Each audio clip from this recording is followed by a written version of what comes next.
Todo mundo ama a jornada de um herói. Aquele garoto injustiçado que jura vingança contra os monstros para salvar a humanidade. É uma história que a gente já ouviu 1000 vezes.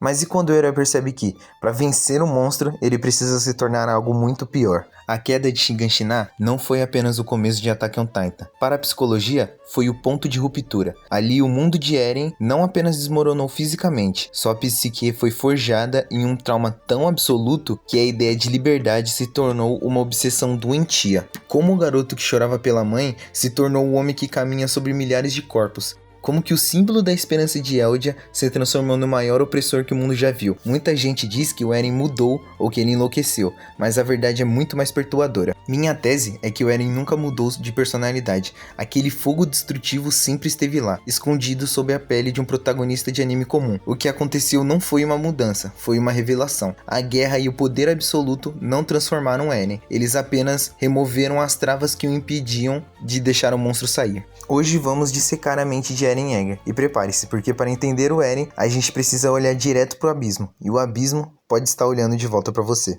Para a psicologia, o mal não é um conceito místico, mas muitas vezes um conjunto de traços de personalidade, conhecido como tríade sombria. Vamos decompor como o Eren se encaixa perfeitamente em cada um desses pilares. Começamos pelo narcisismo. Mas calma, não é sobre vaidade, é sobre o complexo de Messias. Lembra quando a mãe de Eren disse que ele era especial? Na mente dele, isso se transformou em uma justificativa perigosa. O narcisista acredita que as suas dores são maiores que as dos outros, e que suas metas justificam quebrar qualquer regra social ou moral. Eren se convenceu de que ele era o único capaz de carregar o fardo da liberdade. Se ele é o escolhido, quem são os outros para dizer que ele está errado? Depois temos o maquiavelismo. Essa é a característica da manipulação fria. O maquiavélico vê a pessoa como peças de um tabuleiro. Pense no Eren Marlin. Ele usou a confiança de um garoto, o Falco, se infiltrou no coração do inimigo e manipulou tanto seus aliados quanto seus adversários para chegar no seu objetivo.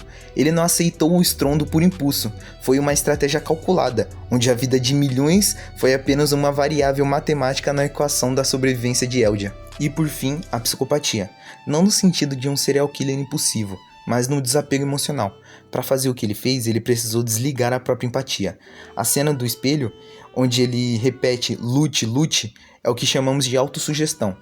Ele não está tentando se motivar.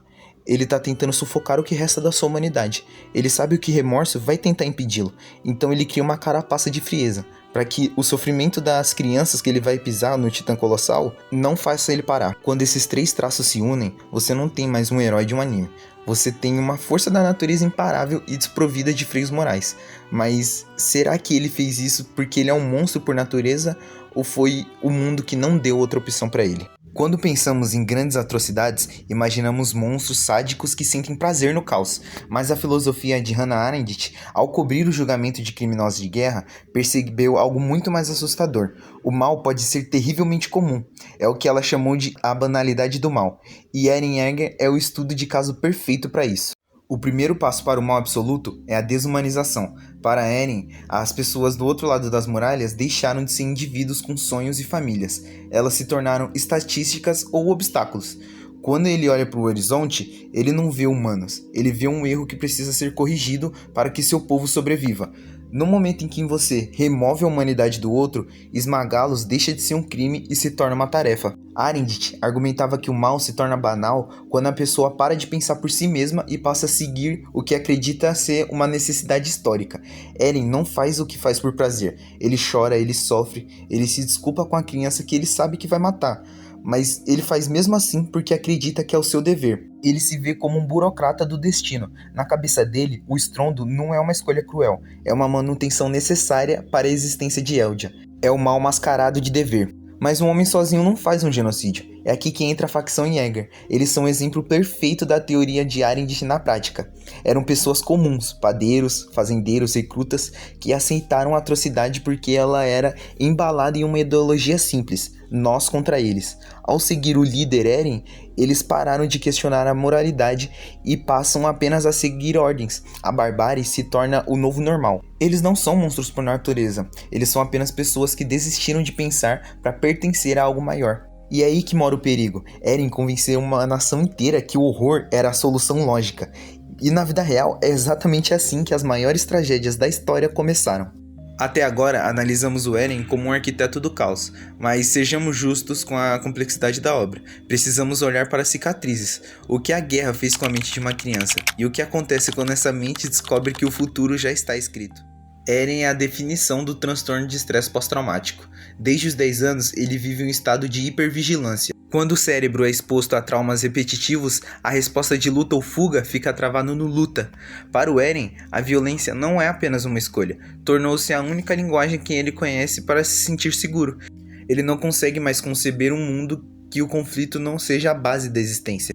E após o Eren recuperar as memórias do futuro, que acontece o maior paradoxo de Attack on Titan, o determinismo. No momento que Eren viu as memórias, ele deixou de ser o homem mais livre do mundo para se tornar o mais escravo. Se ele sabe o que vai acontecer e não consegue mudar, ele ainda tem livre-arbítrio? A filosofia chama isso de universo em bloco, onde o passado, presente e futuro existem simultaneamente. Eren é um prisioneiro da própria busca por liberdade. Ele é o escravo de uma liberdade que ele mesmo projetou, mas que não pode mais evitar. E a prova final do colapso psicológico de Eren é a dissociação. Durante o estrondo, a mente dele faz algo fascinante e terrível. Ela se quebra. Ela não consegue suportar a realidade do genocídio que está cometendo. Então sua consciência regride. Enquanto Eren adulto é um monstro de destruição, sua mente projeta a imagem de uma versão criança, livre, voando acima das nuvens. Ele está literalmente fugindo da própria crueldade. É um mecanismo de defesa psíquico para não enlouquecer completamente enquanto destrói o mundo. Nesse ponto, Eren não é mais um vilão consciente. Ele é um passageiro de um trem que ele mesmo colocou nos trilhos e agora não consegue frear. Ele alcançou a liberdade que tanto queria, mas o preço foi perder a própria alma. No fim das contas, a pergunta que fica não é se o Eren estava certo ou errado. A verdadeira provocação é se o Eren é um monstro ou ele é apenas um humano colocado em circunstâncias desumanas. É fácil apontar o dedo pro que ele fez quando a gente está sentado no conforto do nosso sofá, sem nunca ter visto nossa casa sendo destruída ou nosso povo sendo caçado como animais por mais de 2000 anos. A psicologia nos ensina que o caráter é um conceito frágil. Se você tivesse o mesmo passado de dor, a mesma pressão de uma nação inteira nos seus ombros, e acima de tudo, o mesmo poder divino que o Eren recebeu, você seria capaz de escolher um caminho diferente? O que você sacrificaria por alguém que você ama? O mundo inteiro? Ou sua própria alma? O reflexo que o Eren nos devolve é incômodo porque ele sugere que a vilania não é um desvio, mas é uma possibilidade latente em qualquer um de nós. E aí é que tá, o maior perigo é acreditar que o mal é algo distante, algo monstruoso, é incompreensível que só acontece nos animes ou nos livros. A filosofia e o Eren nos mostra que o mal é profundamente humano, ele é lógico, ele é burocrático, ele é muitas vezes uma resposta desesperada a um mundo que parou de ouvir. Quando paramos de ver o outro como humano, o monstro não nasce de fora, ele desperta de dentro. Mas então, e você, consegue com certeza dizer que não faria o mesmo no lugar dele? Deixa aqui nos comentários. O Eren é uma vítima cruel do destino ou um arquiteto da própria perdição? Se você gosta desse tipo de conteúdo, se inscreve aí no canal, deixa o like e dá uma olhada aí na descrição ou no comentário fixado. Eu vou deixar um link para alguns livros que você pode ler sobre o tema. E lembre-se, o abismo é vasto, mas a gente não precisa atravessar ele sozinho. Até a próxima.